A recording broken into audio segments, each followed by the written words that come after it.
It shouldn't exist, but it does. A camera, 112 years old, was just recovered from the depths where the Titanic rests. Despite the rust, scientists were able to recover the film. What they discovered left them speechless.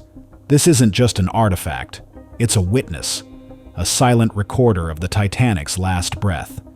But here's what no one can explain. The camera wasn't where it should have been. It was found nearly half a mile away from the wreck, buried under sediment, as if something or someone had placed it there. After months of restoration, the few surviving pictures are almost ready to be seen. Experts are nervous. Some are terrified, because whatever this camera saw didn't want to be found. The silent witness. The deep-sea submarine reached out into the murky darkness with its robotic arm, its mechanical fingers pushing softly into the thick silt covering the debris. By creating a tiny channel across the huge, silent abyss, the sub's light softly illuminated historical pieces that were lost to the sea more than a century ago. Broken, twisted metal, and the odd personal items strewn across the ocean floor were all first views for the crew. But then they noticed something extraordinary. A camera that was relatively well preserved despite being half buried. Even after decades of persistent corrosion and crushing pressure, its leather casing remained almost intact. It was a Kodak Brownie from 1912, a silent memento of a period before the ship's name would become a sign of disaster. With meticulous precision, the submersible's operator maneuvered the arm, which wrapped around the camera with a small resistance from the hydraulic joints. As he watched the stream from the surface, veteran diver Mark Harris tensed up. He knew when something didn't belong, and this camera was definitely not supposed to be here, so far from any recorded shipwreck. The camera was found deep, but emerged from the silt surprisingly easily, as if it had been there all along.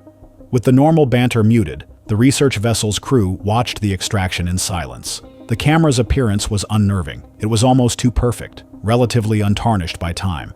Even though it was from the past, it appeared as though the water had chewed it for a second and spit it back up slightly damaged, but not as destroyed as it should have been. The relic entered the storage chamber of the submersible as the robotic arm withdrew. With a hiss, the hatch closed, and the ship started to slowly climb. The camera received the same treatment as a bomb back on the surface. The preservation crew moved carefully while wearing gloves, as if they were worried it could break apart or, worse, do something unexpected. The metal fittings were tarnished, but the leather strap was still flexible. The possibility shouldn't have existed. Pressure and salt water should have turned it into a rusted husk, and yet it was relatively well preserved for an item that had sat underwater for over a century. The crew members looked at each other, uneasy.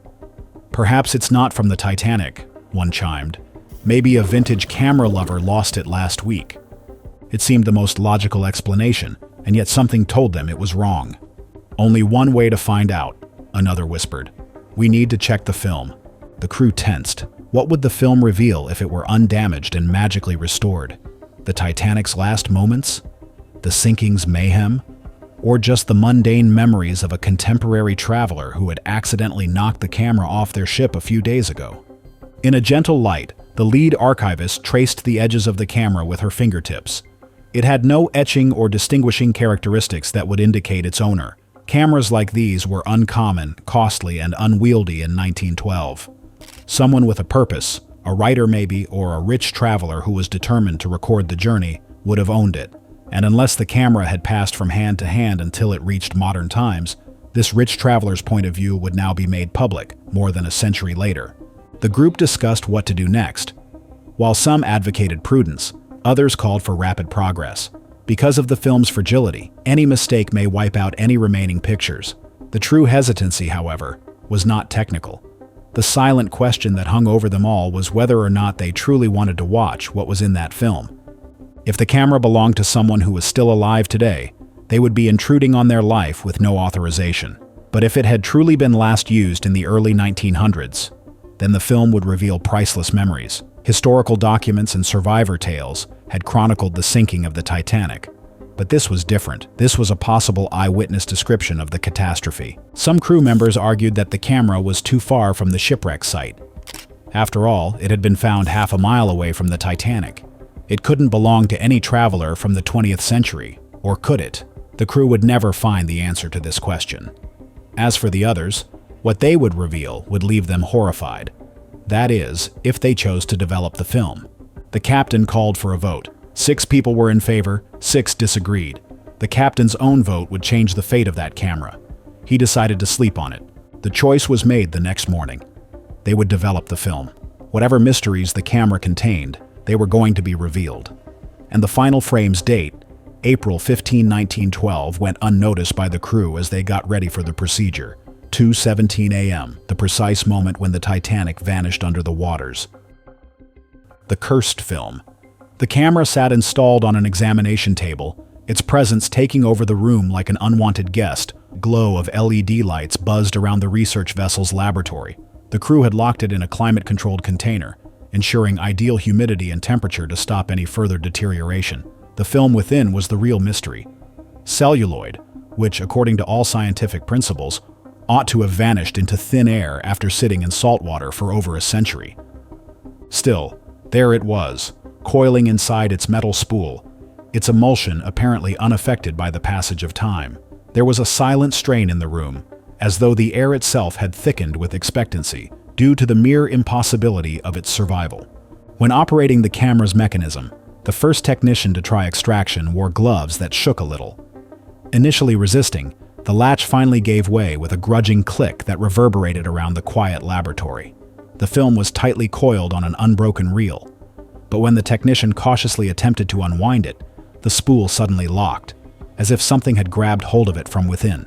On the second try, there was simply a brittle breaking sound, and then rust-colored flakes strewn all over the stainless steel table.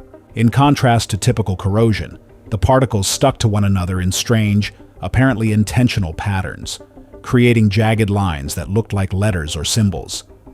Gazing at the strange shapes, the technician flinched. With her face white in the glaring glare of the lab, Dr. Eleanor Voss, the chief archivist, went forward. She had worked with innumerable items from marine catastrophes, but none compared to this. It was a residue, a trace of something that had gotten into the film itself, and the rust was more than just deterioration. Dr. Voss gave the order to empty the room, except for those who were absolutely necessary. Her fingertips hovered over the rust patterns without touching them, and she approached the table with the apprehension of someone facing a live explosion. The flakes had gathered into clusters that tempted the eye with almost legible form. A name, maybe, or a word, half-formed and frustratingly evasive. Now partially exposed, the film itself displayed a murky opacity that appeared to change depending on the viewpoint. In order to digitize delicate negatives without direct contact, the team tried using an archive scanner, but the device was unable to read it correctly. Interference caused the machine's screen to flicker, displaying a series of error warnings until a distorted preview emerged. A blur of shadows that may have been human forms, or just light tricks. As the night went on, the team's fatigue increased as they worked in shifts. Every effort to save the film produced more bizarre outcomes. Extracted through laborious digital forensics, the film's metadata included incomprehensible timestamps, as well as moments when the shutter seemed to have been pressed repeatedly for minutes at a time, as if the photographer had been frantically recording something unthinkable. Dr. Voss had seen enough by daybreak, stopping the proceedings. Overnight, the rust patterns had become clear. Under a microscope, the film's first clear frame, a warped close-up of a ship's railing, was revealed after it was half unraveled. However, the timing was what made the room quiet. 15th April 1912. It is 2:20 a.m., 3 minutes following the last plunge of the Titanic. This was not the camera of a modern-day traveler who loved vintage devices. This camera had been on board the Titanic during its fateful journey, and somehow had endured a whole century of high pressure, salinity, and rust before it was finally found. Miraculously, the film had survived too. Not all of it, but enough. "This is no miracle," Dr. Voss whispered, shaking her head. Her hands showed the smallest trembling as she sealed the film in an archival sleeve. She wrote one word in large red characters on the container as the others watched silently. Cursed. For the rest of the journey, the camera remained unaltered, its secrets kept safe, but never forgotten. The missing photographer.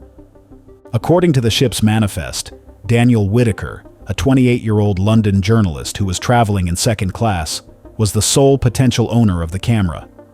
The passenger list contained his name neatly inked, but after April 15, 1912, it disappeared from all records. No assigned to a lifeboat. No testimonies from survivors. Hundreds of bodies were later rescued from the Atlantic, but not a single one was found. The instant the Titanic sank beneath the seas, he was nowhere to be seen. Whitaker's notebook, salvaged in 1987 from a degraded leather bag located among the wreckage, included mundane observations about the voyage, the quality of the food, the temperament of his cabin mates, until the very final pages. The handwriting grew jagged, and the ink smeared as if penned quickly or under pressure. The final line, scrawled in the margin as if added at the last possible moment, read, "The ship has hit an iceberg. I must chronicle it. I am taking photos. God protect me." There is no more explanation. There is no trace of the chaos that transpired. Only those words, followed by emptiness. The journal's final pages were taken out. Forensic research found small indentations on the remaining paper, the ghostly pressure imprints of words scribbled with such power that they left impressions. Whitaker's cabin was placed near the second-class promenade, providing him with an excellent view of the approaching iceberg.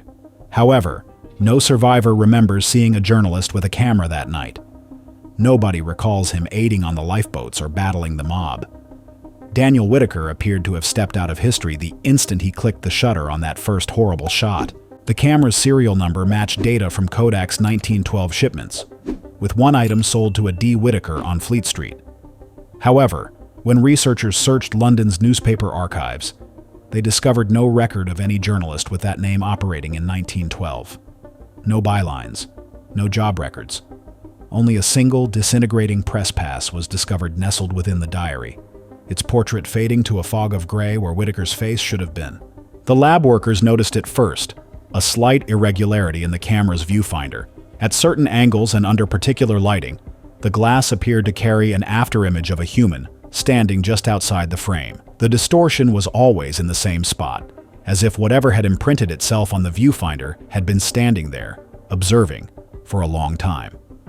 The first recovered shot shows the ship's clock reading 11:40 p.m., the precise moment of impact. And reflected in the lens, just barely visible at the composition's edge, was a fuzzy figure. Daniel Whitaker had gotten his story after all. He'd never lived to tell it. The corrupted data. The servers at the restoration lab crashed 3 times before the first viable scan concluded. What should have been a simple digital transfer from century-old film to contemporary archives turned into a week-long fight with damaged data and mysterious system failures. The film itself defied every traditional preservation technique. Chemical baths left weird residues, infrared scans returned warped wavelengths, and high-resolution sensor arrays detected anomalies that shouldn't exist on physical media.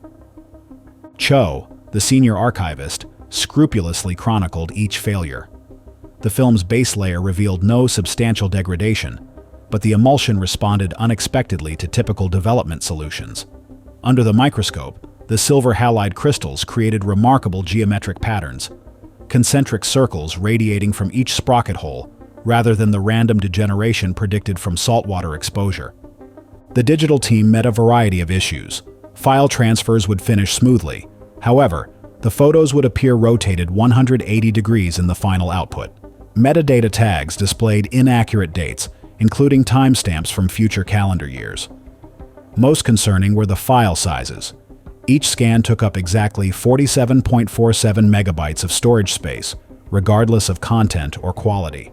When compressed, they all amounted to exactly 191.2 kilobytes, which met no known file format standards. Dr. Voss identified the most concerning abnormality during waveform analysis. The digital scans included an additional picture layer that was imperceptible to the human eye, a weak but consistent pulse of data that occurred every 2 minutes and 20 seconds. When extracted and amplified, these pulses produced a perfect sine wave at 17.12 Hz, a frequency with no known photographic correlation, but which marine seismologists recognized as the resonance frequency of the Titanic's sinking site. On the 7th day, the team had successfully stabilized 12 scans. They declined to reveal them to anybody outside the laboratory, not because of what the photographs revealed, but because of what they left out: blank spaces in the compositions. the missing pieces that should have been present. The timestamps did not correspond with any known occurrences from that night. The camera's underlying mechanism posed its own mystery. X-rays confirmed that all moving parts were undamaged, but the frame counter indicated that it had taken exactly 47 exposures, a figure that matched no known film type from 1912.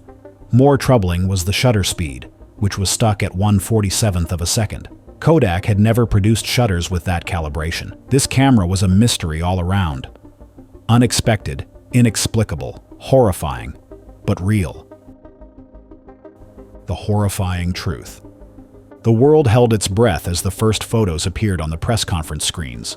Months of digital restoration had turned back time, exposing what no living person had witnessed: the Titanic's last moments through the eyes of a tragic passenger. The earliest images impressed with their deceptive normality. Children played shuffleboard on the deck, their cheeks lit up with laughter in the middle of the game.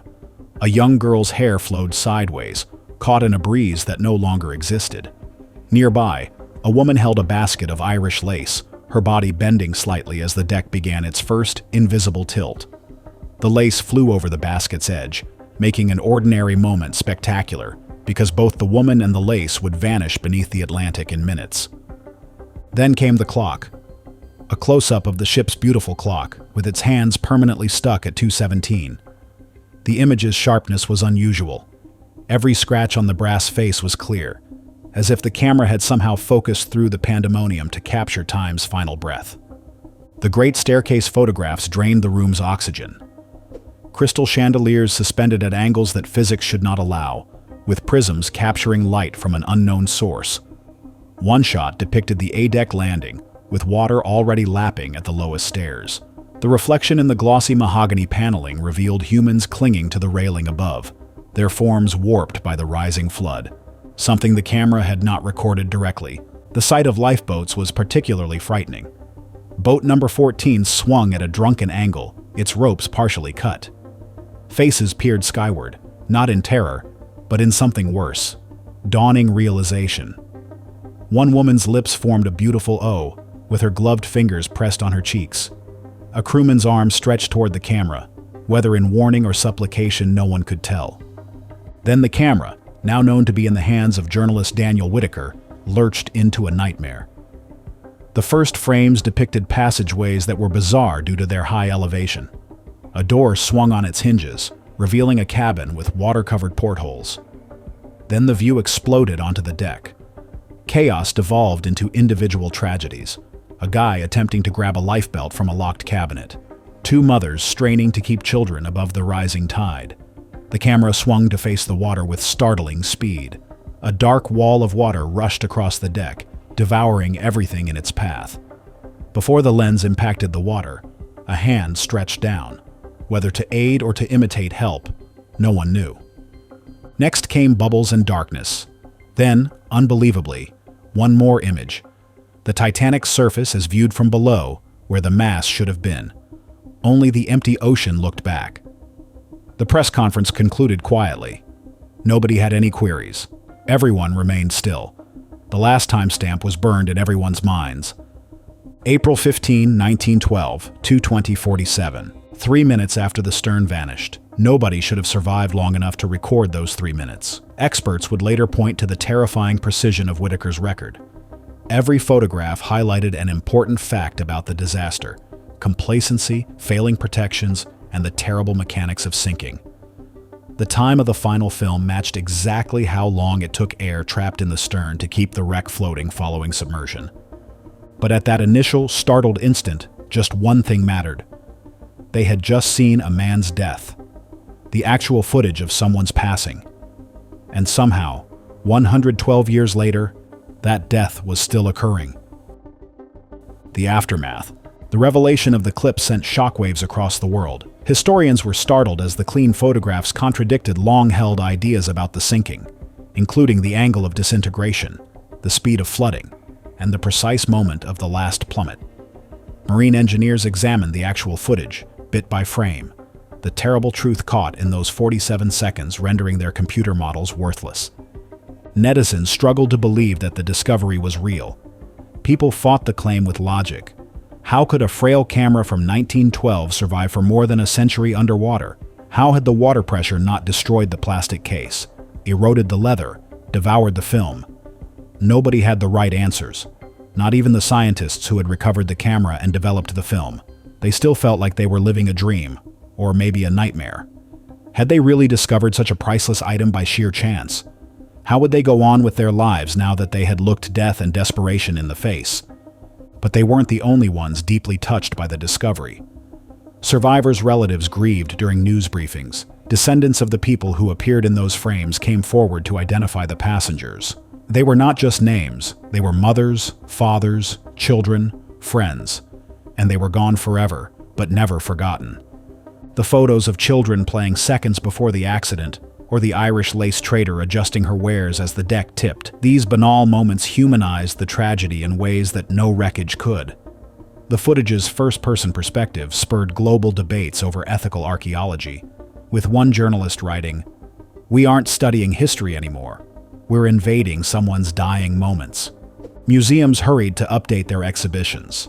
The renowned Titanic clock display now had Whitaker's 2:17 photograph beside it, the two watches permanently synced across eras.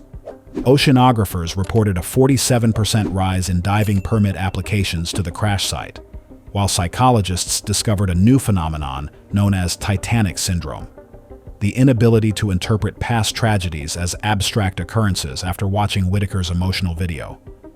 Most eerily, the footage's closing moments, which show nothing where the Titanic should be, became a cultural shorthand for unexpected absence. The expression 2:17 moment entered the language, representing the terrifying moment when normalcy leaves forever. As the camera was shut in its climate-controlled vault, the argument raged. Had they saved history or crossed a last line? The answer to that, however, like the Titanic, would remain in the dark forever. If you had been on the research team, would you have released the footage to the world, knowing it showed people's final moments? Share with us your reasons. Thank you for watching this video. See you in the next one.